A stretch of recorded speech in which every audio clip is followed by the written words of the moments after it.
আসসালামু আলাইকুম রহমতুল্লাহি ওয়া বারাকাতুহু। কেমন আছেন সবাই? আশা করি সকলে ভালো আছেন। এই শীতের সময় ছাত্রদেরকে আসলে আমাদের ফ্লোরের মধ্যে ভালো কার্পেটের ব্যবস্থা নাই, এই জন্য ছাত্রদেরকে খড় বা বন বিছিয়ে দিচ্ছি একটু আরামের জন্য। আসলে দেশ ও প্রবাস থেকে যারা দেখতেছেন, আসলে প্রত্যেকের কাছে আবদার, আসলে যদি সহযোগিতার কিছু থাকে অবশ্যই আমাদের ছাত্রদেরকে সহযোগিতা করবেন, এতে একটু আরামে ছাত্ররা সইতে পারে, ঘুমাইতে পারে। এই জন্য চেষ্টা করবেন, সকল কাছে দোয়া চাই।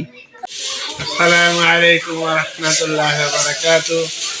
প্রিয় দর্শকবৃন্দ, আপনারা দেখতেছেন শুধু বাচ্চারা বন বিছাইতেছে। আমাদের মোটা কার্পেট না থাকার কারণে বাচ্চারা শীতে কষ্ট করতেছে। এই জন্য আমরা বন বিছিয়ে উপরে পাতলা কাপড় দিয়ে বাচ্চাদের যাতে ঠান্ডা না লাগে সে ব্যবস্থা আমরা করতেছি। এবং যদি আপনারা সহযোগিতা করেন তাহলে বাচ্চাদের এই শীতের পরিতাপ থেকে আমরা যতটুকু চেষ্টা করব যে বাচ্চাদের যাতে কোনো ঠান্ডা না লাগে সেই সজাগ দৃষ্টি প্রত্যেকের প্রতি দিনই দায়িত্ব। তাই আপনারা যেখানে থেকে আমাদের এই ভিডিওটি দেখতেছেন, আপনারা শেয়ার করবেন এবং মাদ্রাসার প্রতি দৃষ্টি রাখবেন।